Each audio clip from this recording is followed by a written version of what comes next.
It's a beautiful Friday morning in Lagos. Good morning and welcome. This morning, I am Nifemi Oguntoye, standing in for Yuri Folari, your regular anchor on the show. Well, we woke up this morning to the big one. TVC's TV of the Year, courtesy of the Nigerian Media Merits Award. Congratulations to the management and staff, and be sure that we're poised to serve you even better in the new year. So we're all gingered up. Now, our attention this morning is turned to the forthcoming 2019 general election. While INEC, which is the umpire, is expected to perfect its processes and, of course, all of its systems ahead of the election, many people are saying that indeed it is carrying on its shoulders the responsibility of improving on its outing in 2015, which gave Nigeria what many have considered a free and fair election. But we must note that the ball does not only stop at the door of INEC. There are other stakeholders involved, and as powerful as INEC is, it can not only determine whether the 2019 election will be successful or not. And that's why we're talking about security.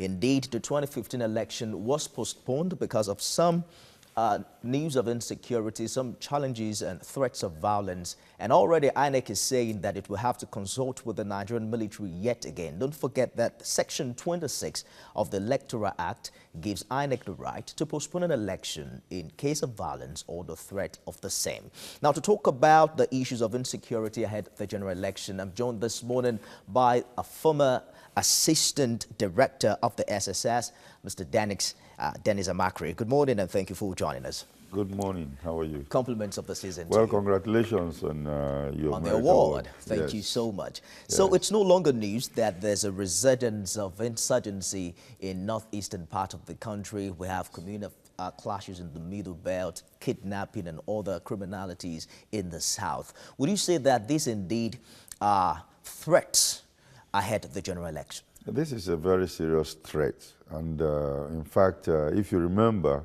in 2015, just around the same time, that's right, you know, just in the same town too, called Baga, you know, there was a terrible, one of the toughest battles that was ever experienced by the Nigerian Armed Forces. And the same thing is repeating itself again right now. And I think basically it is the objective of Boko Haram to make sure that democratic government is not obtained in Nigeria. Their objective might be to institute a caliphate that will follow their own form of Islamic religion. So I think we have to take this very, very seriously. But how prepared really would you say the military has been? You mentioned 2015 was when we had the Yanya bombing, the abduction of the Chibok girls, and indeed the election had to be postponed. In 2010 was when we had the Nigerian Independence Day attack. Yes. There were other attacks also in pre-election year. There are some who would say that we seem to have a track record. It's a trend. Is this meeting us, you know, unawares? Don't we have enough history to inform us of, proper preparation ahead of major poll? It's a trend, and I think the armed forces are very much aware of it. For especially coming to this particular election, and the resurgence and the heightened pressure with which the Boko Haram is fighting, I believe strongly that the military will be ready. They've just had meetings, and of course the three arms of the military are very, very seriously into it, but they should not take it lightly, because the whole idea is to disrupt the election. And then, of course, you know, in 2015, they have to postpone it. So if this thing is very serious, if they can rout them before the election, and if it's necessary for us to postpone the election, so be it. As of 2015, INEC seemed to have done its bid. It's recorded over 65% of distribution of PVCs. But the letter from the NSA was what disrupted everything. The military was asking for 6 weeks to address the insurgency in northeastern part of the country. And they are saying that there will be a lot of military operation in that area. It means, therefore, that they will not be able to provide the assistance they give to the police during the election. We seem to have more than 6 weeks before the election. Are you optimistic that they'll be able to resolve all these issues? If they have to, I don't know about that, because with the resurgence and with a very serious vigor this time around. I think they have to replan again and see if they could do it. We'll wait for the military to tell us if they can do it. If they cannot do it and the INEC is strapped down, I think there will be no other choice than to postpone the elections until these people are cleared out. Because people will not go out and vote, you know, especially in the states of Yobe, Borno, and Adamawa states. But the attack appears to have become dynamic. Just yesterday, we heard about attack in Yobe State. Before the Christmas, there was armed banditry attack in the northwest, precisely in Zamfara. Yes. Zamfara State, for instance, earlier in the year, the president had asked up to 1,000 armed forces to relocate to that region. There are some who would say that that did not seem to have helped the matter. Yeah. So how do you tackle an issue if 1,000, you know, strong force is deployed into a region, and yet the issue is not resolved? Yeah, because we are not systematically fighting this war. I think we need to go back to the drawing board and replan, because the fire brigade methods of sending people or sending policemen and all those kind of things do not augur well for a systematic approach. I think the Boko Haram people are very much aware of this, and then they come and attack in different areas, thereby diverting the attentions of the military, and it's a very serious issue. I will still advocate that we go back to the drawing board to look at this issue, because we are fighting Boko Haram, which is getting strength by strength. We should start thinking of how they are financed, how they are getting all these arms with which they are trying to attack the military. So it is more than that. I think there is help from outside the country, and there might be some insiders that might also be helping, especially with intelligence that they might be giving to them. The diversity of these attacks is also very troubling. On one hand is insurgency, on the other hand you have armed banditry, there's communal clash, there's farmers, herders attack, there is kidnapping in the south, and the list is endless. Is it a coincidence that this insecurity challenge appeared to rise in pre-election year? Well, like I told you, I personally, this is my own personal opinion, I believe that this armed banditry, herdsmen, attack, Boko Haram, they are all the same. How? I believe that they are the same because they might be coordinated somehow. And remember, kidnapping is a source of funding for terrorism. You know, terrorists will go and kidnap people, ask for ransom, and then use the ransom to, you know, take care of themselves, at the same time buy arms and ammunition and stuff like that. And with these people going around creating terror, I believe strongly that these are the same people. It's the Boko Haram extension. It's just not isolated in the Northeast. I think they've been able to advance right into the Middle Belt. And right now we're talking of food security, where the whole objective might be to strap Nigeria of food and then, of course, bring out their own objectives. Recall that irrespective of postponing the election in 2015, there were still local government areas where election did not hold. Yes. In 2015, especially in the Northeast, INEC already is saying that it has, the INEC chairman was quoted recently to say it receives reports regularly from its resident electoral commissioners, giving, you know, security updates in areas where they are. And they are also saying that there's possibility of elections not holding in certain places where peace and security of the officials cannot be guaranteed. Does this not tell us that not much of improvement has been recorded over 3.5 years? Not much of an improvement. They've been decimated. Technically defeated? I don't believe in that technical defeat business, you know, but I think they've been decimated a lot.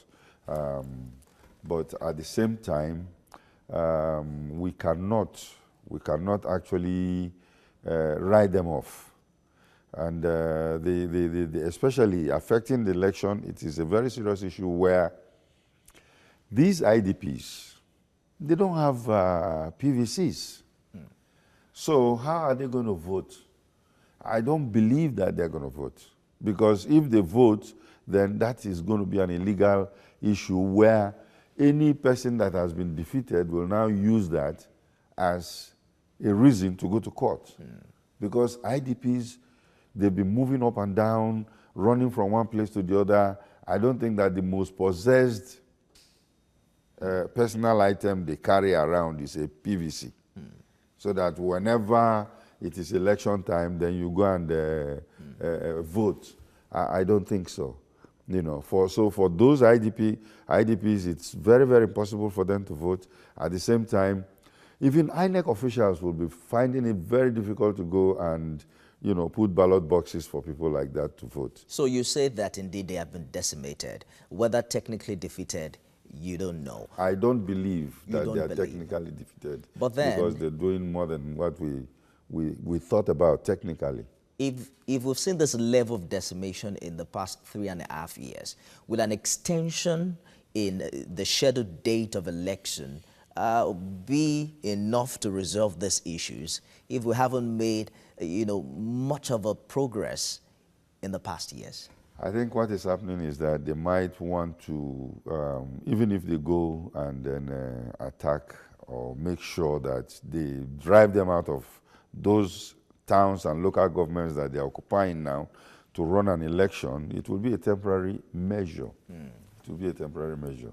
That's why this particular insurgency have to be taken seriously. You know, it's the same story. You go back to 2015 and you find out, excuse me, that they had this same problem, you know, where people were saying, oh, okay, a general is coming who can handle it better. Jonathan is a civilian, he cannot do it very well. So let us have the general. And it affected the outcome of that election greatly. Now, we have the general in there. And these people are redoubling their efforts. Definitely, it is going to affect the outcome of the elections. So how do you balance this out? You know, because anybody who is defeated, or if the ruling party defeats the opposition right now, they can go to court and start to claim about IDPs that voted illegally, you know. So I think we need to address this thing properly. And it does not matter if the elections are postponed, so that we can address it and give some kind of permanence into it. Because more than 6 weeks, I think the Nigerian army is well-equipped and well-trained to deal with these insurgents. We've handled bigger enemies than this before. And if we don't do it now, then I think we have other problems. How exactly can this permanent approach to solution be achieved? Because many people would say that security and welfare primarily should be the responsibility of government. What would be the magic wand? Because we've been told that this is not, you know, the normal warfare. It is not the situation where you can see the army on the other side. It's unconventional. Yes. Is there really, you know, an approach that you think that the government is not holding at this time? Well, Nigeria is not the only place where asymmetric enemies have been fought. You know, and we have the benefit of learning from all these other areas that this has happened before. We cannot eliminate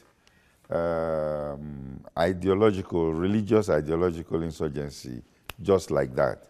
But it can be decimated to a standstill where they will only resort to maybe suicide bombing once in a while. But to raise an army that will go into, you know, attacking military bases, I think that is something that will need political will, because I think, you see, these things happen. You asked the question earlier. These things happen around the same pre-election period. And what is that? Why is that so? That is so because the politicians are busy campaigning. Their attention is divided. They are busy campaigning in other sides of the country. So the terrorists always see it as an opportunity to move in, especially during election time. And they know that the more devastation they make, the more it will affect the outcome of the election. In a place like Zamfara, yes, already there are talks about the possibility or people advising the federal government to declare state of emergency. Interestingly, the incumbent governor also lended support to that call. How do you see that work out? Is that a solution or an approach of permanently solving this challenge? Yeah, well, the Zamfara issue, like I've said in other fora, is an issue of governance, whereby there are fundamental issues of the root cause. The root cause is not just the banditry. It is the illegal mining that is going on and the amount of money that is floating in the area. Let me hold you for a minute to take this call from Abia State. Good morning, Okorafo. Good morning, Mr. Nipseni. Good morning, Mr. Amakri. Good morning. First of all, congratulations to the management and staff of TVC. It is last week. Congrats, my brother. Thank you very much. Yeah, 6 weeks before the election from today, the Nigerian military should borrow a leaf from what President Trump military personnel did in Afghanistan. 350 bombs in one spot. After that, the Taliban started shaking. So we have to use force in order to maintain that very peace that is happening. Insecurity shouldn't be the barrier. If all Nigerians are ready to fight insecurity, if you continue running away every day, when will the running stop? You see, it is a responsibility of everybody. I agree. You ask yourself, all these military hardware and this, what are it's not the question of hardware that matters. The question is the technicalities and the strategies that matters. You see, we cannot, I repeat, we cannot stop election with all those things that the INEC mentioned, because it is a high time for the military. It is everybody's responsibility. Because we continue with them, we continue shifting. Now, if you stop all those areas from voting, how will you give the total calculation of the terms of who won the or who wins the election? So we should call a spade a spade. Thank you very much, and happy day to you. And congratulations once more to TVC. It is all great. Thank you very much for your contribution, Okorafa from Abia State. It's good to have your opinion always. And you were talking about illegal mining in Zamfara being the cause of the insecurity challenge in that area. Yes, I would even prefer to address what he just said first, okay. Which is the using deadly force on these terrorists, because it has gone to a level where we cannot postpone election, drive them out of a particular area, and then, of course, come back again and then do one or two things with them again. They will continue in their style. So it is best we deal with them with a very deadly force, and we can do that. You know, the Air Force is there to carry out sorties on these terrorists. Already there are allegations of human rights infringement on the part of the military, and you begin to wonder how that would fester if we introduce, lethal force and all of that. But let's take this call from Lagos Island. Good morning, Super. Good morning, Mr. Femi. Good morning. And I want to appreciate my able Deputy Director for being on the show today. Thank you. Deputy Director, as a security agent, is it possible we keep talking to the followers of both parties, either PDP and the APC? Because the problem we have is the spokespeople and the followers, not with the two candidates. Because anywhere I go to, they keep telling me that the same article they are calling that he's going to be in jail was with them 2015. He supported the current president. Why those rhetoric were not going on then? Why now? Because he decamped.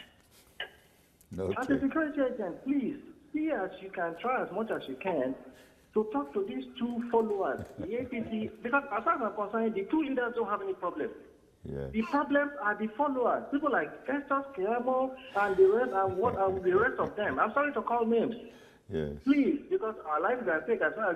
I go to airport almost every day. People are departing this country. People are departing this country because of this election. And it's really, really not fair. For our life, we are here, and we want to put our life in stake. If everybody departs this country, who's going to remain to vote?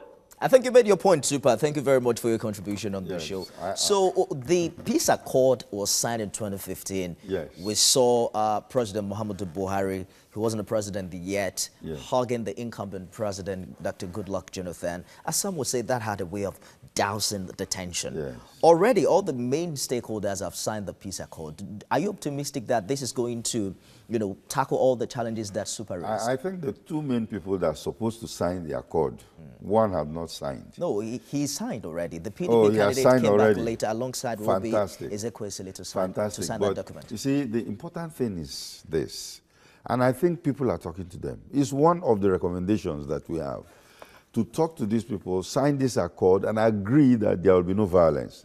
Now, that is not just it. Just like the last caller said, the followers of these main candidates are the problem we have. They are still exchanging words, calling names, distributing fake news all over the place about each other.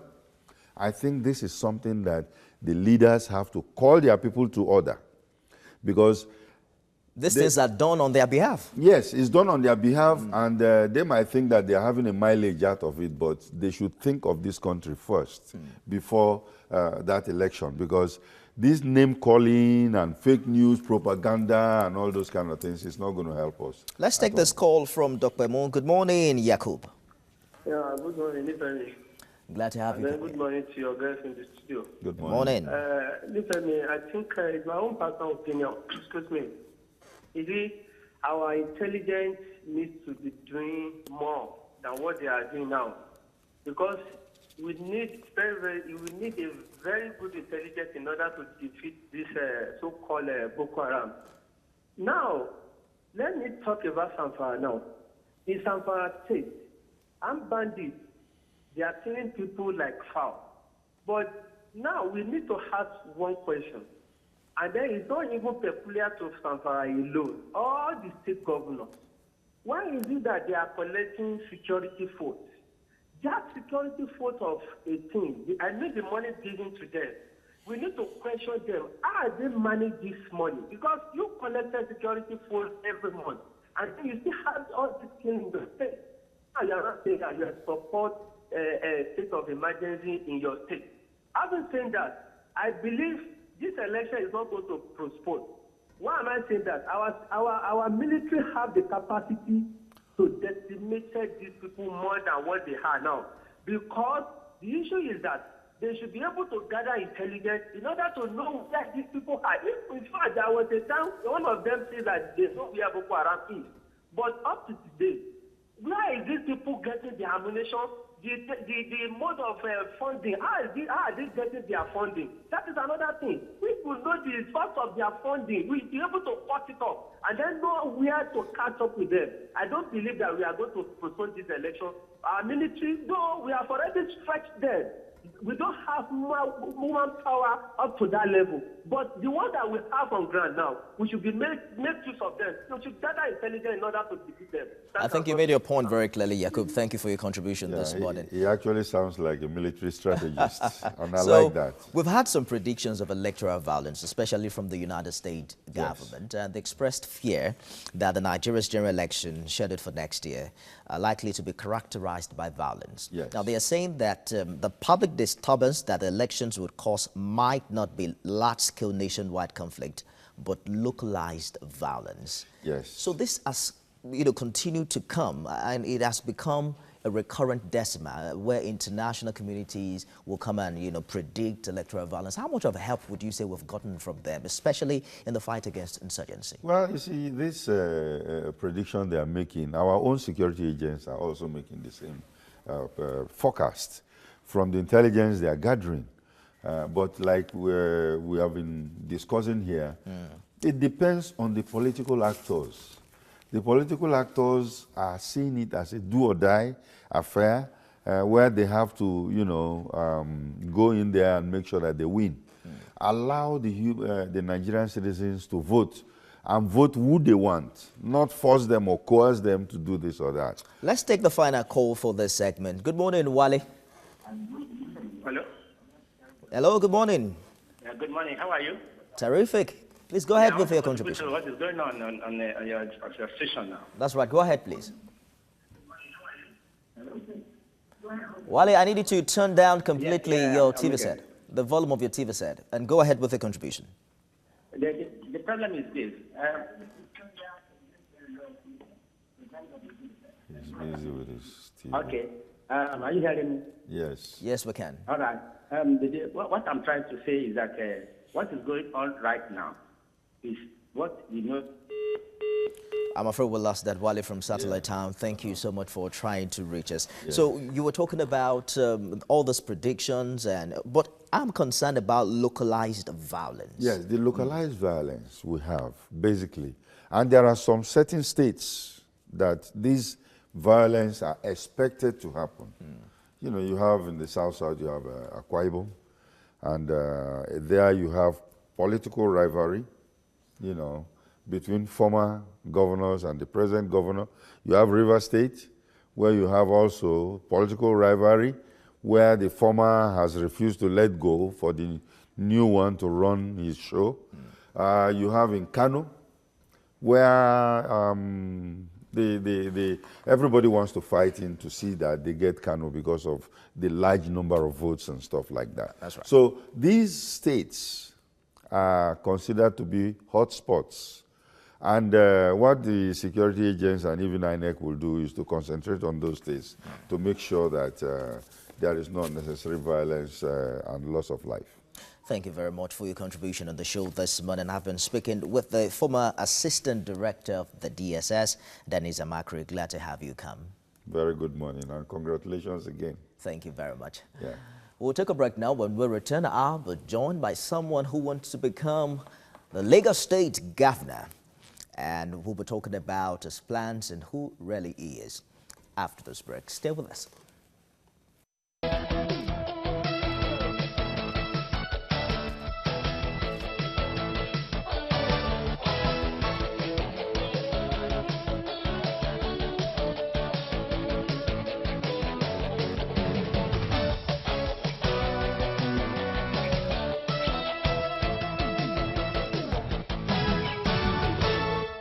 Glad to have you join us again. Well, Lagos, the commercial hub of Nigeria, is in great contention ahead of the general election in 2019. Perhaps has the highest number of registered voters. And of course, I'm joined by one of the candidates jostling for the gubernatorial job in 2019. Dr. Shegun Musa is the gubernatorial candidate of the Advanced National Democratic Party. Good morning and thanks for joining us. Thank you very much for having me here. Thank you. So, Happy New Year in advance. I wish you the same. Thank you. You have an interesting dossier here, a corporate titan, a seasoned technocrat, a refined philanthropist, tactical unionist, and consummate maritime practitioner with decades of expertise spanning several sectors of the economy. But why do you want to become governor in Lagos? Yes, thank you very much. Number one, I'm a Lagosian. Number two, I have passion for development. Looking at Lagos after the post-military era, okay. Perhaps you also agree with me that Lagos has not been working. What we've been doing in Lagos is what we call litmus test, try and error. And when you have a kind of system that is not prospering people and poverty is actually rapidly increasing, it becomes a great concern to every individual. When you say Lagos is not working, it's quite relative. Yeah, when you say Lagos is not working, having relatively the highest revenue. We're not actually looking at Lagos in a construction pattern. We are looking at in a prospering pattern. It may interest you to know that if we are to trace the memory lane, in the past 20 years, Lagos has been saddled with a lot of projects, a kind of construction going on everywhere. It has always been construction and construction and construction. And you don't develop any environment, any city, especially a city like a metropolitan city like Lagos, with just construction site. You need to look at a whole lot of things. Lagos, as far as I'm concerned, is very broke. If we are generating 35 billion to 40 billion monthly, it's a sad story. It's not something to jubilate about. Lagos has the potential to generate over 100 billion per month. It's all right. We'll get to that, but let's talk about you for a bit. You were once the chairman of the National Association of Government-Approved Freight Forwarders, and at that particular, you were there for 12 years, is that correct? Yeah, thank you very much, yes. All right, and you've been talking about the need for, rebranding, facility development to enhance, exportation and all of that. How do you consider that to be worked on or improved upon to boost revenue in Lagos? Yes, thank you very much. It's me interested to know part of the 5 strategic pillars we have for Lagos State development. It includes the blue economy, the green economy. And I think that has to do with what you're talking about. When you're talking about the green economy, we're talking about the agricultural potential within Lagos State that has not been tapped at all. And also the blue economy, that we are surrounded with what we call aquatic splendor, and it has not been tapped. And the sad story is most of the past government has not been able to identify that this water that is surrounding Lagos is as valuable as gold, as diamond, even more valuable than the crude oil we are even talking about. And if you are living in a community that the stones on the road are gold and you're unable to identify that they are gold, then something is fundamentally wrong. What ideas are you bringing to the table in this regard? Number one, the potential within the aquatic splendor. Number one, we have the recreational potentials within the corridor of the waterfront. We have the tourism potential. If you go to all these mega cities, these are areas where they generate revenue from, or we've not started tapping that at all. We also have the potential for fishing. It's me interested to know that we're spending hundreds of billions of dollars importing fishes every year when we have abundant fish in all our lagoon and water channel. Again, we have the potential that we can actually create a very good passage on this waterway. It's interesting to know that, number one, transportation has been a major problem in Lagos. And if transportation has been a major problem, it's because we've overused one mode of transportation, which is unlike every other mega city around the world. It must be an intermodal-driven economy. One of the challenges with water transportation has been, safety. Over the years, we've had some, cases of accidents, and people just do not feel, comfortable, confident and safe on the waters. How do you intend to fix that? Yeah, it's interesting to know that if government is not responsive to cater for the basic needs on that waterway, the phobia will continue. Number one, just the same way we are putting all these security aid, emergency aids on our road, we also need to put the same on the waterway. The navigational apparatus must be adequate. The safety measures must be there, and you must give that confidence to people that, yes, when you are moving or traveling in the waterway, you are safe. And you see, it may also interest you to know that all over the world, we travel for tourism, we travel for transportation from one place to the other in other climb. Why are we not having same phobia? Why is it only here? It shows that government has not been responsive. What do you intend to do differently if you become governor? People say talk is cheap. It's Anybody cheap. can highlight and I quite agree with analyze the problems. I'm concerned about what precisely you intend to do to make water safe in Lagos. Number one, in my 30 years in the transportation industry, I've been able to add value to the economic sector, especially in transportation, in encouraging government to formulate policy. Number one, you need a policy. Every system must be well-driven by policy, and you must measure and appraise performance and the implementation of that policy. If you fail to do that, definitely nothing will work. Number one, transportation on the sea is supposed to be pleasurable. Okay. And if you're unable to understand the basic needs that need to be there and also encourage the investors, rather than building bridges, you can actually make your waterway to be safe and free. So you can encourage private sector that will bring ferries.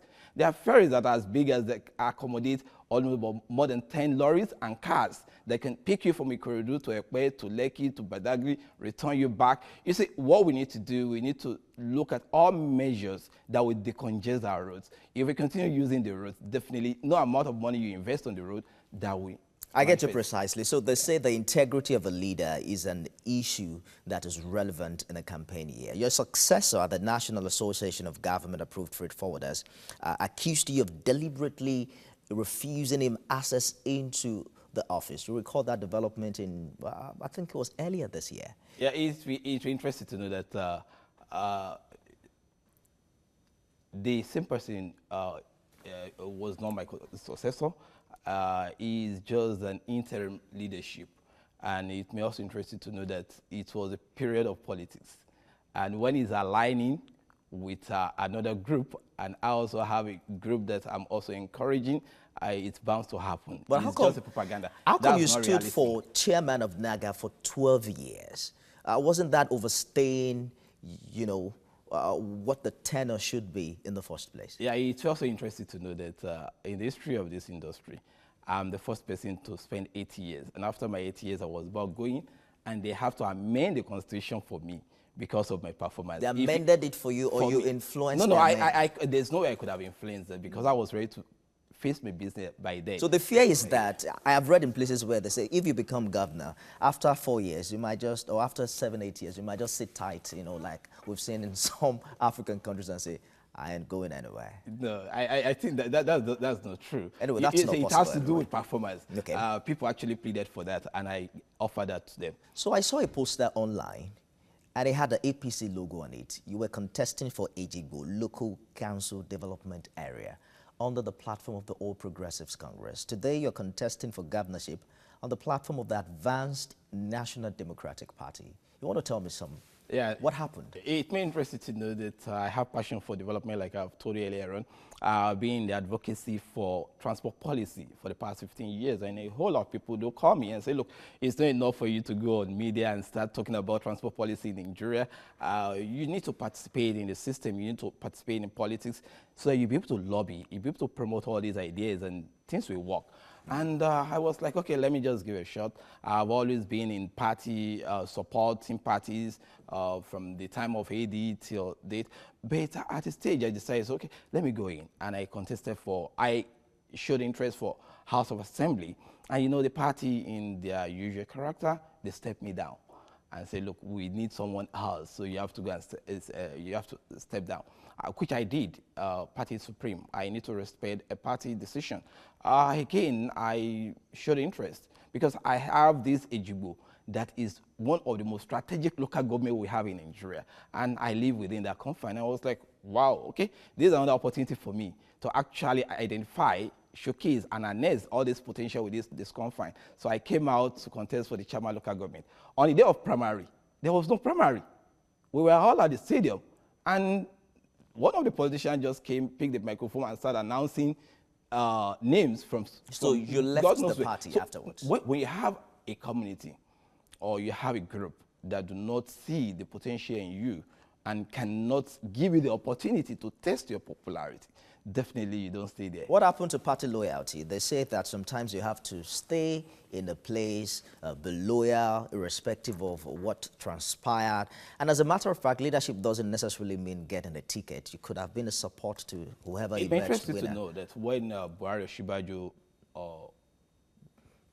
during the election, this first era ending now, I was part of the people that gave a full support to that leadership in terms of policy, port reform policy, transport reform policy, and a whole lot of things. I've always been loyal to the party. I've been one of the financial backbone of the party at the grassroots, and in no little way I've supported the party. I've always been loyal, and it's not about loyalty. It's about service to the people. People are more important than party. And when your people say, look, we need you to come and serve us, nobody should stop you.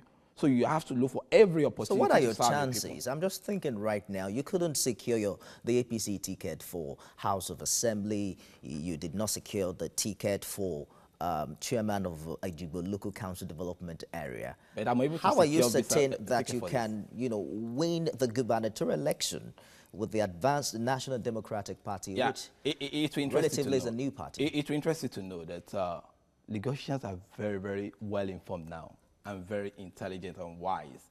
They've seen the way things has been going. Lagosians have always voted for a single party in the past 19 Ghana years. knows this. Ghana knows this. It's going to change this time around. Lagosians are voting individual, not party this time around, and that will interest you.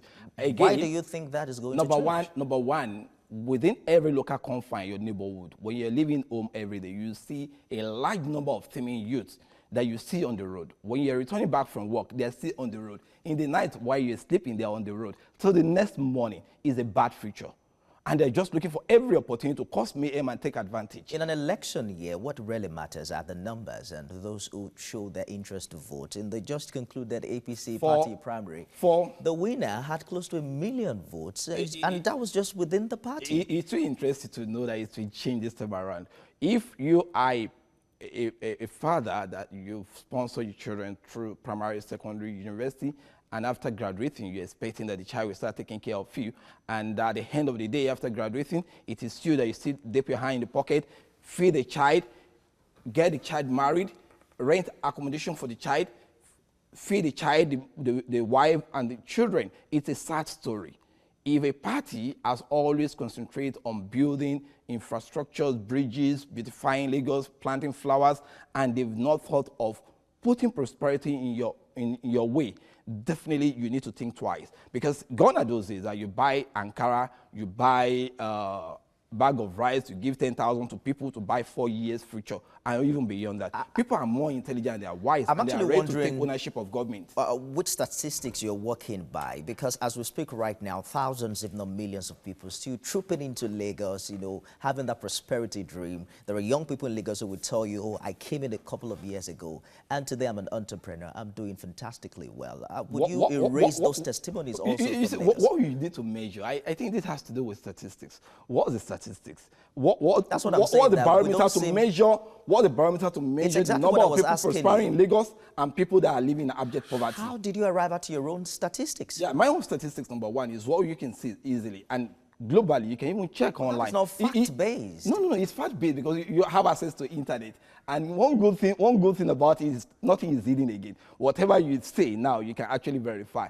Go and say the number of children that have dropped out of school. Over 300,000 children have dropped out of school. It's a bad future. All right, let's take a breath there from this and take this call from Ogun State. Joshua is calling us from Irewole. Good morning, Joshua. Good morning, Nathan. I want to congratulate your station for your victory. Thank you very much. I pray that you will continue to move on higher. Thank you and very much. I greet your guests. Thank you very much. Lagos State has a lot of opportunities for leadership. I just want to use this opportunity to talk to the governorship aspirant. Thank you. Candidate. There's room for mentorship. Thank you. One of the times that the governorship candidate of PDP came to your program, he said he couldn't get any Lagosian to mentor to become governor. I wanted to call to challenge that, but I have that opportunity to. But there's learning through the ropes. That sometimes, okay, in party politics, it may not work the way you want at the time you want it. But if you wait, you will have your own time. And when that time comes, you do well. I want to also say that for governorship candidates, it's more important to lay out their program, especially in line with politics, rather than making sweeping statements or criticizing generally like they are members of the public. When you say Lagos is not working, what do you mean by Lagos is not working? There are no roads, no bridges, no water, or what? I think you say, okay, this is how I need to improve on what is on the ground, not a sweeping condemnation of what is there. Thank you very much. Glad to have your contribution, Joshua from Ogun State. Let's take a step further in this conversation. And for you, what would you say are the issues relevant for Lagosians ahead the Guba election in 2019? Yeah, number one, we need to look at unlocking the potentials within the Lagos confine. It may interest you to know that every local confine have their own potential that we've not been able to harness. And the resources of Lagos, the revenue of Lagos, which is about 35–40%, 80% of that revenue are actually money taken from the local governments. And we are coming on board, giving 100% autonomy with value added back to local government. And that is the first way to fight poverty. How do you intend to do that without a constitutional backing? Because there are people who would tell you that the federal system of government recognizes only two organs. So it is the State House of Assembly that makes the law for the local government areas. Yeah. So how do you do that outside the confines of the law? Yeah, definitely, the law that established that the state government should take over all the resources within the local confine, because local government are well organized, is the same law that we will change through the House of Assembly. And we're going to do it in such a way that, number one, we've been able to think outside the box, to think of where the revenue of Lagos State is. So we don't need to attack the local government revenue. Okay. We need local government to develop rapidly. Then again, it may also interest you to know that we are coming on board with e-government. E-government is what will solve a whole lot of problems. Everybody don't need to come to secretariat. We have a system in place that ordinarily, most of the things you come for in local government, you can actually do it within a comfort zone. And aside that, we're looking at old people. The old people needs to be taken care of by the government. Let me hold you for a bit to take this call. Ibe is calling in from Surulere. Hello. Good morning, Ibe. Hello? I can hear you clearly. Ibe, good morning. Yeah, good morning. Please go ahead with your contribution. Okay. Ibe, are you there? Yeah, good morning with your guest. Good morning. I think you need to be fair to your guest. Those questions are not very friendly. But let me just say that in Lagos, the governance of Lagos has more to be done. Thank you. Lagos should not be seen as a state. Lagos is more than a state. Thank you. The economy of Lagos is bigger than the economy of most African countries. And you should know that in some states in America, Thank you. the state government make strategic investments that will bring income to the state in generations to come. There's nothing that stops Lagos from building rail line to Abeokuta to Ibadan, to Benin, to Badagry. And this can make money for citizens of Lagos in the next 100 years. I don't think that this is the surfacing of existing roads is strategic infrastructure. They need to do more.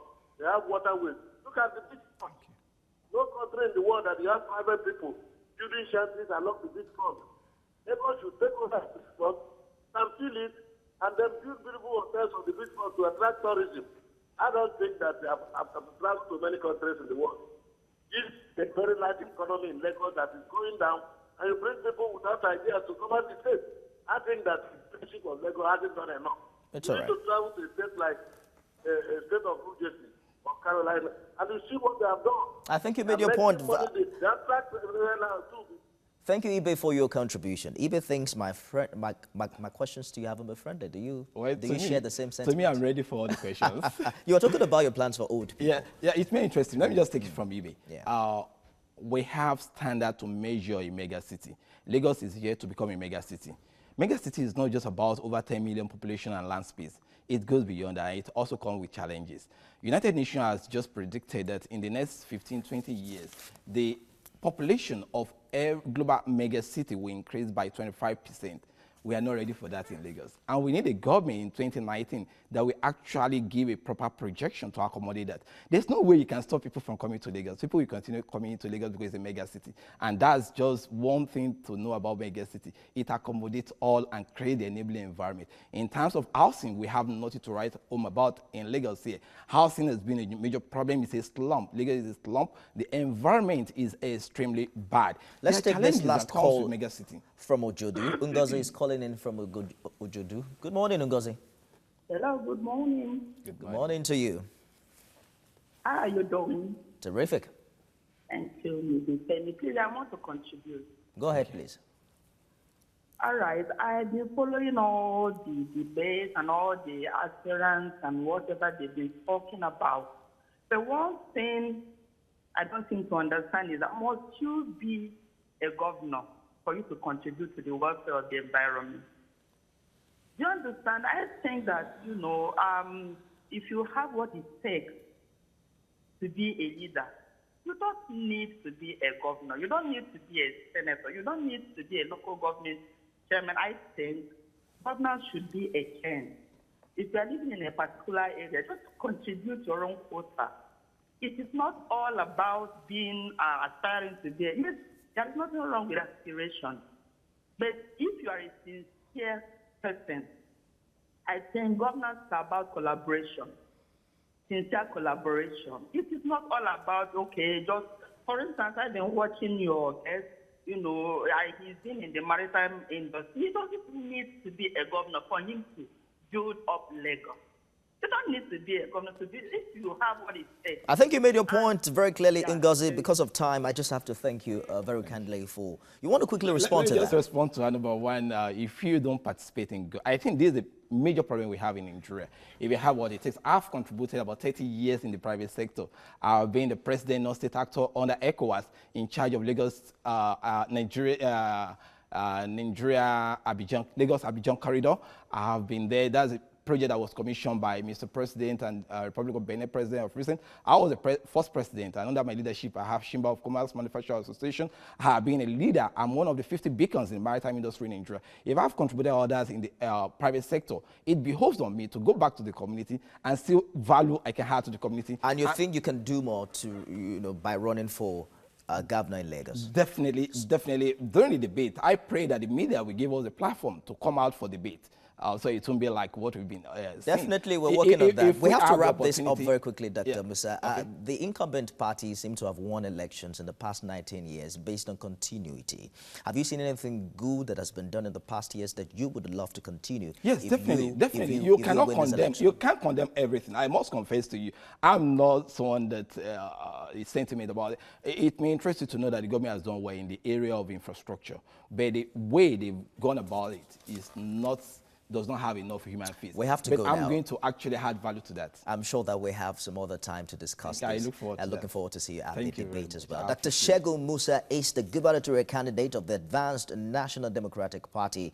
Is running for Lagos State Governor in 2019. I wish you all the best. Thank you very much. Thank And you. I look forward to coming here again after becoming the governor. Oh, beautiful. Let me shake your hands just in case you become governor. Thank you very much. Thank you. That's our show today. Thanks for being a part of it. We'll be back next week, God willing, with another exciting one.